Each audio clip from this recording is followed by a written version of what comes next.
तो देखो ये है वो बस, जिस बंदे से मैंने टिकट लिया उसको तो मैं छोड़ने नहीं वाला।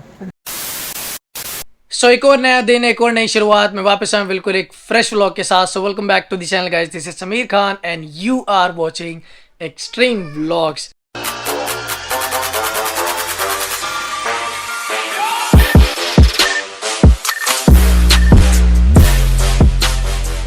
तो हाँ जी दोस्तों, मैंने जैसे कि आपको बताया था कि भाई पिछले कुछ व्लॉग में कि मैं एक ट्रिप पे जाने वाला हूँ, तो वो ट्रिप की फाइनली तैयारी हो चुकी है। एंड आज है सैटरडे, मैं संडे को निकल जाऊँगा। प्लान ऐसा बना हुआ था कि यार मैं जाऊँगा पहले बाइक से, मतलब मैं थंबनेल एंड टाइटल देख के तो आपको पता चल ही गया होगा। तो मैं जा रहा हूँ वापस अपने होम टाउन बिहार में। तो वहाँ पे मेरा इरादा था कि मैं बाइक से जाऊँगा, सोलो ट्रिप करूँगा और वापस आते टाइम ट्रेन से आ जाऊँगा वाइफ के साथ में, और उसके बाद अपनी बाइक को करेंगे बुक और वो दिल्ली आ जाएगी। बट मतलब घर वाले बिल्कुल भी राज़ी नहीं हुए, वाइफ भी बोलने लगी, सबके सब पीछे पड़ गए। तो मैंने कहा कि भाई चलो छोड़ो, प्लान कैंसिल ही करते हैं। तो भाई अब मैंने ट्रेन तो बुक किया नहीं था जाने के लिए, तो हो क्या रहा है कि मैं बस से जाऊँगा। बट खुशी इस बात की है कि भाई मैं सोलो ट्रिप पे जा रहा हूँ और मेरे पास बहुत ही कम टाइम है, तो मुझे उसके लिए सारे सामान को पैक करना है। तो वो सारी चीज़ें मैं आपको दिखाऊंगा कि मैं क्या क्या लेने जा रहा हूँ। सो दोस्तों, जो मैं बैग कैरी कर रहा हूँ वो कर रहा हूँ रॉयल इनफील्ड का। इसका पर्टिकुलर मॉडल मुझे पता नहीं, बट मैं लिंक मिलेगा तो दे दूंगा। तो बहुत ही अच्छा बैग है ये, इसके अंदर काफ़ी सारे कंपार्टमेंट है। तो बेसिकली टूरिंग बैग है ये तो। और सबसे अच्छी बात कि ये पूरा फुल्ली वाटर प्रूफ है, जैसे कि देख सकते हो ये जो कंपार्टमेंट है ना इसका, ये पूरा फुल्ली वाटर प्रूफ है। तो इसके अंदर मैंने अपने 3 जीन्स और 3 टी शर्ट्स डाल ली है। दो जो भी सामान मुझे चाहिए कपड़े का वो मैंने सारा कुछ डाल लिया है। तो साइड में कुछ इस तरीके से दिखता है ये। और आगे इसमें अभी तो मुझे गैजेट्स भरना है, क्योंकि भाई एज़ यू नो कि व्लॉगर होने का एक सबसे बड़ा दुख ही है कि आपके पास बहुत सारे गैजेट्स होते हैं। तो वो सबसे ज़्यादा ध्यान देना पड़ता है, क्योंकि एक बार को मैं कपड़े छोड़ सकता हूँ बट वो नहीं। तो कुछ इस तरीके का दिखता है ये, और सुपर डुपर अमेजिंग बैग है ये। तो दोस्तों, जो सामान मैं कैरी कर रहा हूँ अपने साथ, ये है मेरा वेस्ट बैग, जिसे मैंने सरोजी नगर से परचेज़ किया था 150 रुपये में। और काफ़ी अच्छा डिसेंट काम कर देता है, इसमें काफ़ी सारे पॉकेट्स हैं। तो मेरे पास ऑलरेडी एक था, बट मेरे को ये ज़्यादा पॉकेट्स वाले चाहिए थे ताकि मैं सामान रख सकूँ। और यह रास्ते में गाना सुनने के लिए मेरा JBL का ब्लूटूथ। और ये है मेरा फ़ोन। और ये मैं कैरी कर रहा हूँ क्योंकि वहाँ पे भी मौसम कुछ ख़राब ही रहेगा, तो मैं ट्रैवल करूँगा तो इसमें अपना फ़ोन डाल लूँगा। बाकी मेरा ये J माउंट, और ये मेरा 3-वे GoPro का माउंट, ये मेरा सेकंड GoPro। तीसरा GoPro मैं नहीं लेके जा रहा, क्योंकि वो तभी काम आता है जब मैं बाइक में लगाता हूँ। ये है मेरा पाउच, जिसके अंदर में मेरे इंस्टेंट माउंट्स हो गए, मतलब मुझे जो एकदम से इंस्टेंटली ऑन ट्रैवल चाहिए होते हैं, वायर्स वगैरह, वो सारे मैं इसमें रखता हूँ। ये मेरा है लिप बाम, और ये तो मैं कभी कभार यूज़ कर लेता हूँ। ये है मेरा चेस्टी, जहाँ पे मैं हेलमेट कैरी नहीं कर पाता तो वहाँ पे ये काम आता है, पूरा प्रॉपरली मोटो ब्लॉगिंग सेटअप मेरा बन जाता है। और ये है मेरा बैग, जिसके अंदर मेरे सारे वायर्स होते हैं, ताकि अगर इन केस कभी कुछ मुझे ज़रूरत पड़े या फिर कोई वायर मुझे धोखा दे दे तो मैं इसमें से ले सकूँ, क्योंकि मैंने सारी वायर 3-3 4-4 एक्स्ट्रा ख़रीद रखी है। और ये है मेरा एक बैग, जिससे कि जब मैं वहाँ पे ट्रैवल करूँगा तो इसके अंदर मैं अपने सारे गियर्स, इलेक्ट्रॉनिक्स गियर डाल दूँगा। ये क्या होता है कि पूरा फुल्ली वाटर प्रूफ है। इसको लेके अगर आप पानी में भी मतलब इसे डुबा दोगे ना, ये नकल्स लगाने के बाद, तो भी इसके अंदर पानी नहीं भरता। और इसे मैंने हिमाचल की राइड पे बहुत अच्छे तरीके से टेस्ट किया था, क्योंकि वहाँ बहुत बारिश हो रही थी। और ये रहा मेरा स्मार्ट वॉच, जो कि मैंने हिमाचल की राइड पे ख़रीदा था, नॉइस, आज तक अच्छा चल रहा है। ये है मेरा 20,000 mAh का पावर बैंक, जो कि फ़्लिपकार्ट का ही है, 600 रुपये में ख़रीद लिया था, ऑफ़र आया था। तो ये है मेरे सारे डॉक्यूमेंटेशन, जिसमें मैं अपने जितने भी कार्ड्स होते हैं वो सारे रखता हूँ। और यहाँ पे मैं कैरी कर रहा हूँ अपने आईवियर का जो मैंने नया लिया था, वो वाला सन ग्लासेस। दिखा देता हूँ, वैसे एक हाथ से मैं ब्लॉगिंग कर रहा हूँ और एक हाथ से तो दिखाई देता हूँ मैं आपको। सो ये वाला है वो सन ग्लासेस। ऑल्दो मुझे इसकी क्वालिटी इतनी खास नहीं लगी, एक वीडियो में मैंने बता रखा है 900 रुपये में ऑफ़र पे मिला था, बट किसी एंगल से मुझे 900 रुपये लायक लगता नहीं है। तो ये सारी चीज़ें मैं कैरी कर रहा हूँ, जो कि सफिशेंट है मेरे सारे काम के लिए। और इन सारे में से मतलब ये लगा लो कि 85% जो सामान है वो इतने छोटे कैरी बैग में आ जाएगा आराम से। वैसे ये छोटा नहीं है, काफ़ी ज़्यादा बड़ा है और अच्छा खासा है। तो यही सारे सामान मैं कैरी कर रहा हूँ अपने इस वाले ट्रैवल पे। सो 4-5 दिन के ट्रैवल के लिए सारी चीज़ें मेरे लिए सफिशिएंट है। और अगर आपको इनमें से कोई सा भी सामान चाहिए तो कमेंट में मुझसे पूछ सकते हो। वैसे आप मेरा डिस्क्रिप्शन भी चेक कर सकते हो, वहाँ पे 70% सामान है जो उनके लिंक मैंने दे रखे हैं, वहाँ से आप परचेस कर सकते हो। तो ये सारे सामान मैं कैरी करता हूँ।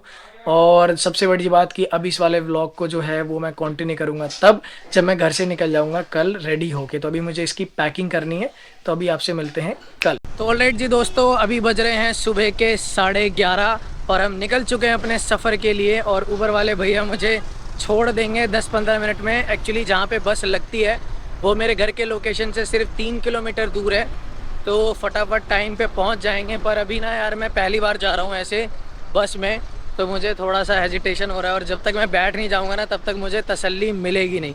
तो बस अभी हेलमेट पहन लेता हूँ, बस बोलने के लिए मैंने ये हेलमेट नहीं पहना हुआ था।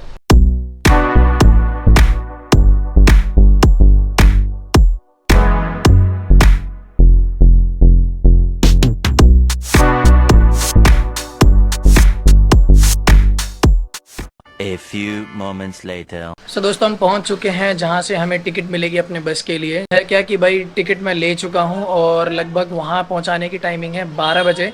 एंड वहां से भी मुझे करीबन 30 किलोमीटर का वापस अगेन सफ़र करना पड़ेगा, क्योंकि जहां पे मुझे जाना है वहां पे बस डायरेक्टली नहीं जाती है। तो अभी बज रहे हैं 12 और लगभग 12:30 बजे तक बस जो है वो खुल जाएगी। तो बैठते हैं, अपना सामान सेटल डाउन करते हैं और फिर उसके बाद सीधा वहीं से आपको दिखाएंगे जो कुछ भी देखना होगा बीच रास्ते में क्या है क्या नहीं। 1 hour later.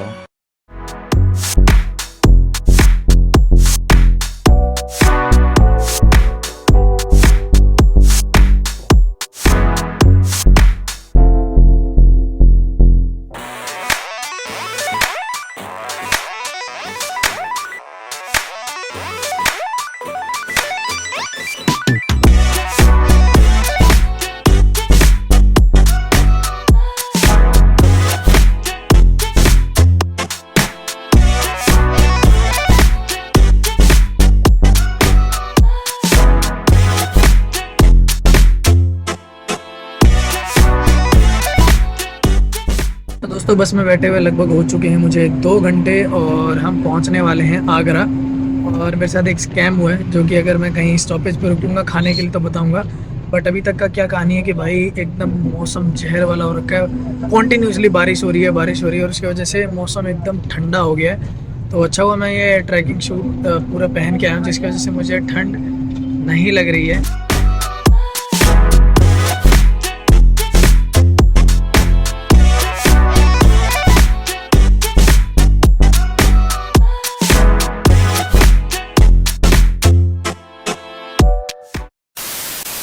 तो भाई अभी हमने ब्रेक लिया है सीधा अगले दिन, कहीं नहीं रोका इस भाई ने, सीधा भी हम रुके हैं बस्ती में। और यहाँ से अभी भी मेरा जो घर का रास्ता है वो करीबन 5 घंटे का बचा हुआ है। तो भाई सुबह से क्या कहूँ मैं, कल से ही बारिश हो रही है और दिमाग की दही हो रखी है। एक टाइम ऐसा नहीं आया कि भाई बारिश नहीं हो रही हो, लगातार बारिश और आने वाले अभी पूरे दिन तक बारिश ही बारिश होगी। तो अभी हम जो रुके हैं वो रुके हैं बस्ती से थोड़ा सा मतलब 10 या 20 किलोमीटर पहले, और पूरी रास्ते गाड़ी खींची है। और इस ड्राइवर की ये बात बहुत बुरी लगी कि भाई इसने कहीं रोका नहीं, बहुत ज़्यादा बोलने के बावजूद लड़ाई हुई 3-4 बार, तब जाके रात में रोका था लखनऊ के आसपास, वो भी तब जब उसको अपने गाड़ी में डीजल भरवाना था। तब से लेके करीबन हम 12 घंटे का सफ़र कर चुके हैं और अब जाके सुबह रुकी है। दिल्ली में वापस जाऊंगा ना तो उसके बाद जिस बंदे से मैंने टिकट लिया उसको तो मैं छोड़ने नहीं वाला, इसलिए क्योंकि उसने बोला था कि एसी बस है और एसी बस के पैसे लेके जो बिहार में जो लोकल चलती है ना गाड़ियाँ, उसके अंदर में बैठा रखा है। मैं आपको दिखा देता हूँ। तो देखो ये है वो बस, ये यहाँ पे जैसे दिल्ली में DTC चलती है ना वैसे ये चलती है। तो आप इमेजिन कर सकते हो कि 18-19 घंटे की सफ़र मैं इसी बस में करके आया हूँ। अब मजबूरी मेरी फंस गई कि बीच रास्ते में उतर नहीं सकता, पर एक बार अगर मैं चला गया ना वापस अपने घर के पास तो उसको बताऊंगा नहीं। फिलहाल 6 से 7 घंटे का सफ़र और ज़्यादा रह चुका है। 6-7 घंटे बाद सब अपने अपने घर पहुँच जाएंगे और कुछ इस तरीके से सारे लोग खा रहे हैं। हेलो भाई। तो भाई ये मेरे साथ में सीट पे बैठा हुआ है और एक ये भाई मेरे साथ में। तो भाई हम खूब मस्ती करते हुए आ रहे हैं। अगर ये नहीं होते ना भाई तो बोर हो जाता मैं। तो सफ़र की एक अच्छी बात ये होती है ना कि कोई कहीं से भी मिले कैसे भी मिले भाई दोस्त बन ही जाते हैं। 18-19 घंटे के सफ़र में इन भाइयों से सही दोस्ती हो गई है।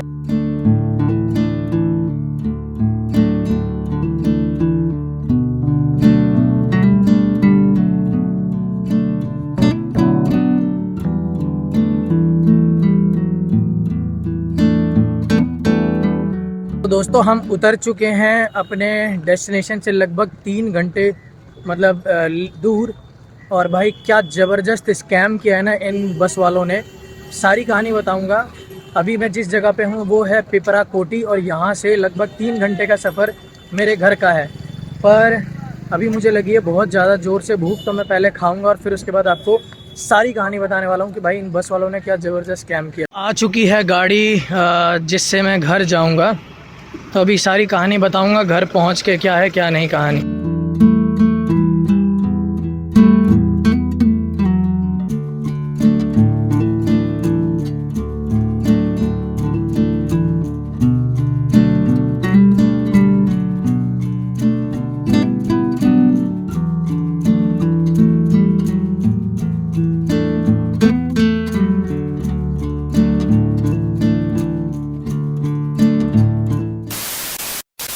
ऑलराइट जी दोस्तों, तो अभी जो आप ये वीडियो क्लिप देख रहे हो वो देख रहे हो 12 अक्टूबर।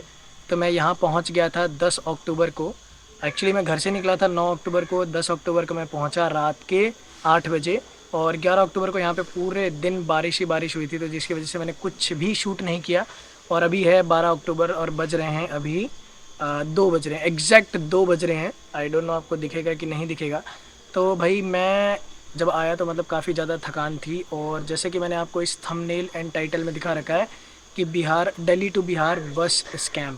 तो भाई देखो हुआ क्या था मेरे साथ में कि यार मैं ना इससे पहले कभी भी मैंने बस में ट्रैवल नहीं किया, तो मुझे कोई एक्सपीरियंस नहीं था कि बस का ट्रैवलिंग कैसा होता है या कैसा। बट मैंने ना दूसरों से सुना था, और हमेशा मैं जनरली अपने होम टाउन जाता हूँ तो वो जाता हूँ ट्रेन से।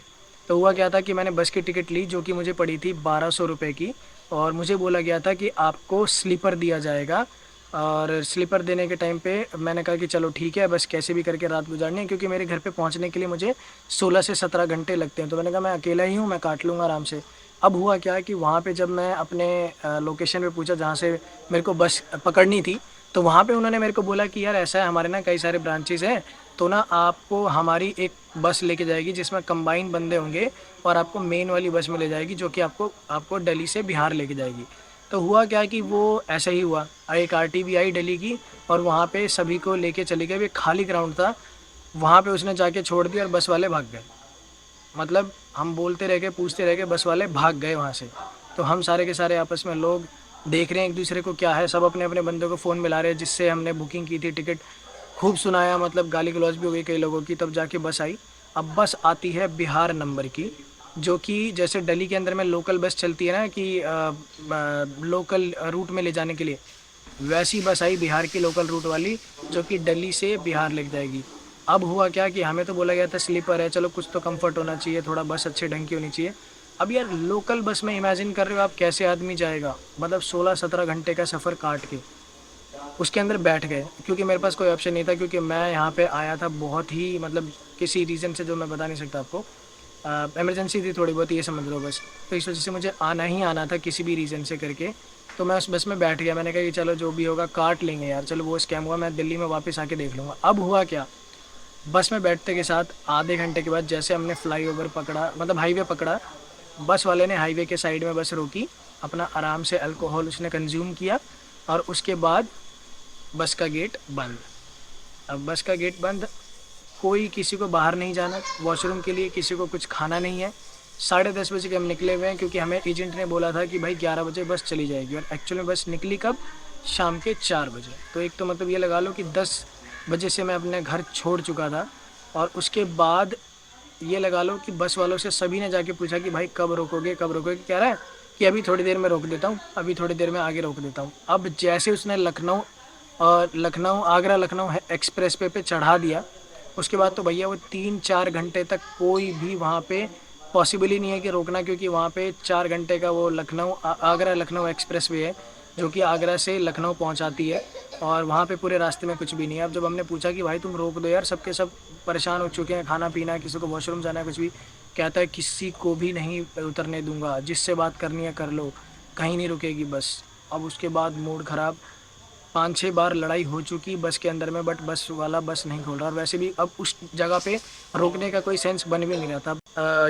ये लगा लो 4 बजे हम लोग की गाड़ी खुली थी वहाँ से, तो 4 बजे गाड़ी खुलने के बाद वहाँ से हम लोग रात के 4 बजे, शाम के मतलब अगले दिन की सुबह 4 बजे तक कुछ भी खाया नहीं, कोई वॉशरूम नहीं गया, कुछ भी नहीं, कहीं से किसी को निकलने नहीं दिया। मतलब ये लगा लो वन ऑफ द पैथेटिक मतलब जो सर्विस थी बस की वो थी। दूसरी बात, जब हम फ़ोन कर रहे हैं अपने बंदे को कि ऐसा क्यों किया है, तो भाई phone switch off, black list में डाल रखा है, किसी का कोई फ़ोन नहीं उठा रहा। और सिर्फ मेरे साथ नहीं, हर एक एजेंट के साथ में। अब भाई ये तो बहुत ही बड़ा मुसीबत हो गया कि आखिर जाए तो जाए कैसे। हमने डिसाइड किया कि वहीं पे अब हम करेंगे बहस। हमने 4-5 बंदों की गुट बना ली और उसके बाद हमने बस वालों को धमका दिया अच्छे तरीके से, ड्राइवर को, कि भाई अब अगर तू नहीं रुका तो हम तुझे मारेंगे। अब वो भाई डर गया एक तरह को, पहले तो बहुत बहस किया उसने, पर फिर बाद में वो डर गया। तो और उसके बाद एक सबसे बड़ा गुस्सा आया कि जैसे तैसे सफ़र कट गई। जहाँ मुझे 16 घंटे में पहुँचना था, 27 घंटे लगे मुझे पहुँचने में। मैं मतलब 4 बजे बस में बैठा था और अगले दिन की 8 बजे, और आइडियली देखा जाए तो 10 बजे मैं अपना घर छोड़ चुका था।